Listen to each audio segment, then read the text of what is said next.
अस्सलाम वालेकुम जी, मैं हूं अदील राजा। आप देख रहे हैं मेरा यूट्यूब चैनल। जनाबे वाला, खबरें गर्म हैं, गर्मा गर्म हैं कि इमरान खान से जेल में एक मुलाकात की गई है। अब ये साजिश हुई है या कोई सौदा हुआ है, इस पर बात कर लेते हैं इस वीलॉग में। लेकिन चोई साहब, चक्कर ये है कि टाउट्स के हाथ पैर वैसे ही फूल गए। मुलाकात इमरान खान से हो रही है, टाउट्स के गश शुरू हो गया है, उनके मुंह से थूके निकलना शुरू हो गए हैं। उनको समझ नहीं आ रही, ये ठाकुर साहब भी रोला डाल रहे हैं, टाउट्स रोला डाल रहे हैं, कुछ समझ नहीं आ रही जनाब हो क्या रहा है। और साथ साथ बात करते हैं जनाब, सोशल मीडिया पे एक और क्रैकडाउन होने लगा। तो चोई साहब ज़रा ठंड पाओ, थोड़ी ठंड रखो, ज़रा हौसला रखो, तरबूज खाओ, हनीफ अब्बासी के मशवरे पे अमल कीजिए आप। अभी ये लड़ाई ख़त्म नहीं हुई है। जनाबे वाला, कल इमरान खान से मुलाकात का दिन है। वकला के नाम दे दिए गए हैं। इसमें सलमान राजा और इंतज़ार पंजोथा का नाम है, जिनको मुलाकात नहीं करने दी जाएगी अभी तक की इतलात के मुताबिक। देखते हैं कि क्या हमारी रियासत इतनी अक्लमंद हो चुकी है कि वो तफरीक, नफाक, ना इतफाक़ी, डिवाइड ना पैदा करे। वैसे तो अल्हम्दुलिल्लाह हम बड़े समझदार हैं, हमें किसी दुश्मन की ज़रूरत नहीं, क्योंकि हम खुद ही एक दूसरे के मुंह पे चपेड़े मारने में एक्सपर्ट हैं। लेकिन शायद ये उम्मीद की जा सकती है कि रियासत को समझ आ गई हो इस वक्त, अल्लाह ने जो मौका दिया उससे फ़ायदा उठा लेना चाहिए।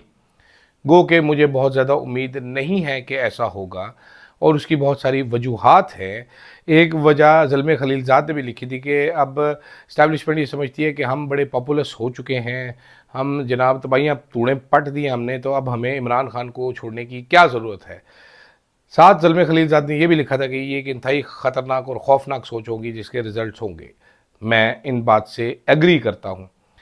तो जनाबे वाला, अब कल जो है वो पता लगेगा कि इमरान खान से किसने मुलाकात की है, क्योंकि अभी तक मेरी इतलात के मुताबिक तहरीक इंसाफ में किसी बंदे को नहीं मालूम कि क्या इमरान खान की कोई मुलाकात हुई है या नहीं हुई है। ये सब भी मेरी तरह इधर उधर देख रहे हैं, कभी नजम सेठी को देखते हैं, कभी किसको देखते हैं। आज तो हाजन भी आ गई कि जी मुलाकात तो हुई है। तो हाजन का एक छोटा जो पैरोकार टाउट है वो लोगों को बताता फिर है कि नहीं मुलाकात हुई। समझ नहीं आ रही। टाउटों की परेशानी देखने लायक है नाजरीन। एक मजाकिया तरीन इस टाइम लग रहे हैं उनको। लैसा वो बचपन में, आप सब जो पाकिस्तानी हैं वो समझते होंगे जब मैं ये कहूँगा कि बचपन में हम जो ज़्यादा मीठे खा लेते तो हमें चमूने लड़ना शुरू हो जाते थे।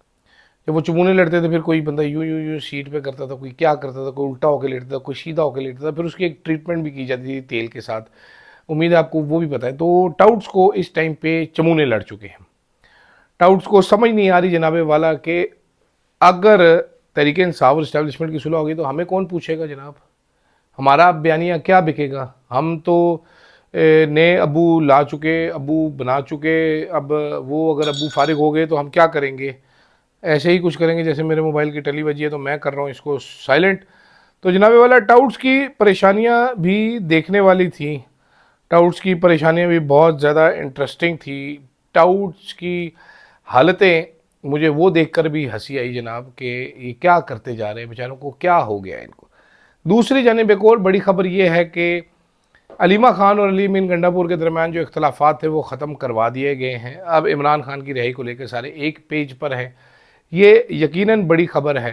टोकन एहतजाज वेडनेसडे को किया जाएगा। टोकन एहतजाज में क्या होता है मुझे नहीं मालूम, और ये टोकन एहतजाज क्यों कर रहे हैं, फुल फ्लेज एहतजाज क्यों नहीं कर रहे। मेरा तो सवाल ये है। अभी तक तहरीक इंसाफ के कारकुनान जो हैं वो धमकियाँ भी देते हैं ना जी तहरीक इंसाफ के लीडरान के, जी देखें अलीमा खान एहतजाज करने देती तो करे, लेकिन कारकुनान तो हमारी कॉल पे निकलेगा। नहीं सर, आपकी कॉल पे नहीं निकलेगा, वो इमरान खान के लिए निकलेगा कारकुन।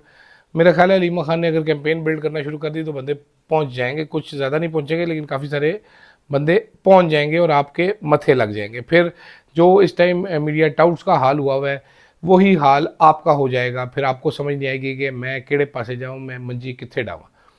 दूसरी तरफ शहर इक़्तिदार में ख़बरें गालिब हैं जनाब के रिज़र्व सीट्स जो है ये अगले हफ्ते फ़ैसला करना है या इस हफ्ते फ़ैसला करना है जनाब अमीनुद्दीन साहब ने, और रिज़र्व सीट्स नून लीग और पीपल्स पार्टी को देनी है। असद कैसर साहब ने आज एक ऐलान कर दिया कि जी हम अदम एतमाद लाने का सोच रहे हैं। अब ऐलान उन्होंने कर दिया, उसके साथ ही बहुत सारे लोग डिनाई करने के लिए आगे कि ऐसा हो नहीं सकता। मेरी इतला के मुताबिक it is on the cards. Mahmood Khan Ashrafi की मशवरे पर अमल किया जाएगा, बट क्या ये ज़्यादा देर नहीं हो जाएगी। रिज़र्व सीटों से पहले पहले ये काम होना चाहिए था। स्पीकर साहब तो बड़े कॉन्फिडेंट है, वो कहते हैं मेरे खिलाफ एतमाद आया तो इनके बंदे भी, ज़ाहिर बात है जी, इनके बंदे भी चले जाएंगे, सारे के सारे चले जाएंगे जी, सारे स्पीकर साहब को जप्पी डाल लेंगे, क्योंकि स्पीकर साहब की शख्सियत ही इतनी चार्मिंग है। आपको मालूम ही है कि ये चार्म जो है स्पीकर साहब की शख्सियत में कूट कूट के भरा हुआ है। दो ही तो बंदे हैं इस टाइम चार्मिंग, एक हनीफ अब्बासी साहब और एक स्पीकर अयाज सादिक साहब। जनाबे वाला, तो अब देखते हैं इन टाउट्स की परेशानी कैसे दूर होती है। फैसल वाडा साहब भी मैदान में आ गए कि कोई मुलाकात नहीं हुई, इमरान खान को कोई ब्रीफिंग नहीं दी गई। लेकिन अब ब्रीफिंग दी जाने वाली बात ज़्यादा लोग कर रहे हैं।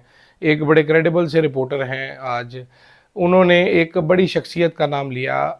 उन्होंने कहा जी इन्होंने मुलाकात की थी इमरान खान से, साथ उन्होंने एक छोटी शख्सियत का नाम लिया कि इन्होंने मुझे कंफर्म किया। मैं रिपोर्टर का नाम अभी नहीं बता रहा क्योंकि खबर वो खुद अपने नाम से बताना चाहते थे, तो उनका इंतज़ार कीजिए, आपको पता चल जाएगी कुछ तफसीलात। साथ साथ आज मालूम ये पड़ा जनाब, इसके लिए मुझे मोबाइल चेक करना पड़ेगा। मालूम सानू ऐप है जी कि पाकिस्तान में बहुत सारे यूट्यूबर्स के जो अकाउंट्स हैं वो बंद करने का फ़ैसला कर लिया हुकूमत पाकिस्तान ने, और पीटीए वाले बाबा जी ने इस बात का बता दिया है। पीटीए वाले बाबा जी नाजरीन, इस मुल्क में एक जो बीमारी है मेन हमारे मुल्क की तरक्की की राह में रुकावट, रिटायर्ड बाबे वो रिप्रेजेंट करते हैं उस सेक्शन को जिसमें पीटीए वाले बाबा जी रिटायर होने के बावजूद एक सीट से चिमड़े हुए हैं और उन चीज़ों में पंगे ले रहे हैं जिनका उनको नील बटा को भी आइडिया नहीं है। जैसे ही मेरे कुत्ते को बिल्कुल आइडिया नहीं है कि ये भौंकी जा रहा है मेरी आवाज़ सुन के, इसको चाहिए खामोश हो जाए ज़रा। अब ये हांडी के साथ खेल रहा है जनाबे वाला, जिस हांडी में इसको डाल के मैंने पानी दिया था वो इसने रोड़ दिया है और ये बैं बैं करी जाएगा अगले 5 मिनट। तो अगर इसको पता होता, समझदार होता तो कभी भी ना करता। तो जनाबे वाला अहमद नूरानी साहब, एक उमर साहब, एक हैं आदिल फारूक राजा साहब, एक है अहमद नज़ीर साहब, इनके ऊपर FIR की गई है। उमर साहब कौन है जी, अभी आपको दिखा देते हैं। उमर साहब ने जनाबे वाला कोई गलत बात बोली थी। उमर साहब जो हैं गुजरात से ताल्लुक़ रखते हैं।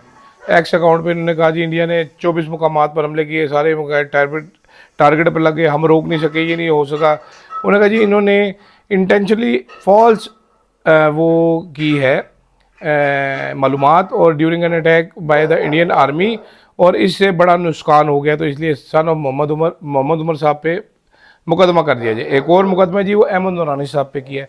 अहमद नूरानी साहब ने क्या किया जी, अहमद नूरानी साहब involve in highly intimidating content against state institution during attacks of India and Pakistan. मतलब मिसाल के तौर पे अगर मैं ये शेयर करता हूँ जनाबे वाला कि इंडिया का मिसाइल पाकिस्तान आके क्यों लगा, तो मेरे तो FIR कर दोगे भाई, पागल तो नहीं होगे।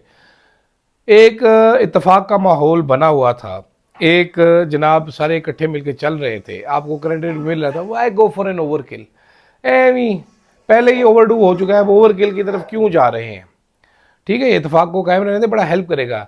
इंडिया का हमला ख़त्म नहीं हुआ है, आप लोग शायद नहीं नोट कर रहे, आप लोग डानस मानस में लग गए हैं, लेकिन इंडिया के यूट्यूबर्स को देखिए, इंडिया के सोशल मीडिया को देखिए, इवन इंडिया के चैनल्स वो अभी तक वॉर मोड में चल रहे हैं। बड़ा अटैक, मेजर अटैक पाकिस्तान के ऊपर बातें की जा रही हैं, बहुत ज़्यादा बातें की जा रही हैं। आपको वो देखने की ज़रूरत है सोशल मीडिया कैसे यूनाइट होकर अटैक कर रहा है। यहाँ पर मतलब मजाकिया तरीन चीज़ ये है कि इंडिया हमारे यूट्यूबर्स की आवाज़ बंद कर रहा है और हम भी अपने ही यूट्यूबर्स की आवाज़ बंद कर रहे हैं, क्योंकि किसी ने सवाल क्यों पूछा। सवाल मेरे भी बहुत सारे हैं और सवाल पूछने चाहिए, सवाल पूछेंगे भी। कब तक ये पीके के टीके लगाते रहेंगे जनाबे वाला, कोई हौसला करें। वो हनीफ अब्बासी साहब आपने देखा ही है, मतलब हमारे हुक्मरान आपने देखे, उन्होंने बताया अलीना शिकरी के प्रोग्राम में कि जी मेरी बेटी ने मुझे बताया हमला हो गया। मैं कहा छाड़ो हमले, पहले तरबूज ले आए। उनका कॉन्फिडेंस था कि हमला हो गया तो तरबूज पहले ही खा लो कि कुछ हो ना जाए। हमारा PM जो है वो रात के 2:30 बजे शार्क बन के पानी में घुसा हुआ था, उसका कॉन्फिडेंस देखे। इधर इंडिया बम मारा था, वो चिल में स्विमिंग कर रहा था। अब ये सारी बातें सुने तो फिर सवालात तो बनते हैं ना कि यार ये किस किस्म के लोग हम पे मुसल्लत किए गए हैं। या फिर ये सवाल बनता है कि यार ये सेटअप था सारा, क्या था ये, कि अगर हनीफ साहब वासी साहब जो थे वो तरबूज छिक रहे थे और PM साहब जो थे वो तैराकी कर रहे थे, नवाज शरीफ साहब गूंगे का गुड़ खा के बैठे हुए थे, मरीम नवाज साहिबा की यादाश्त चली गई थी, ख्वाजा आसिफ दुश्मनों को फ़ायदे देने वाले बयानात दे रहे थे, तो सवालात तो होंगे, सवालात के जवाबात भी देने होंगे। ये मुकदमे करने से कौन सा फ़र्क पड़ जाएगा। 2 पे करते हैं 4 हो जाते हैं, 25 करोड़ लोग हैं, आपको मालूम ही आपकी अप्रूवल रेटिंग क्या है, तो मत कीजिए ये मेरी समझ से बाहर है। कि ये हरकतें करने की ज़रूरत क्या दरपेश है, क्या ज़रूरत पेश आती है इस किस्म की हरकत शरीफ करने की, जिससे बेइज्जती ही होती है, हमारी बदनामी ही होती है। हमें कोई एक्स्ट्रा मेडल तो नहीं मिलना इन हरकतों का, बस बिला वजह हम स्टूपिड सी हरकतें करते हैं। तो मेरा ख्याल है वक्त आ गया है कि स्टूपिड हरकतें छोड़ दी जाए, और आपके लिए ये भी वक्त आ गया कि आप मेरे चैनल को सब्सक्राइब कीजिए और कमेंट्स में अपने फीडबैक ज़रूर दीजिए, क्या अच्छा लगा क्या बुरा लगा। फ़िलहाल के लिए इतना ही, इजाज़त दीजिएगा। अल्लाह हाफ़िज़।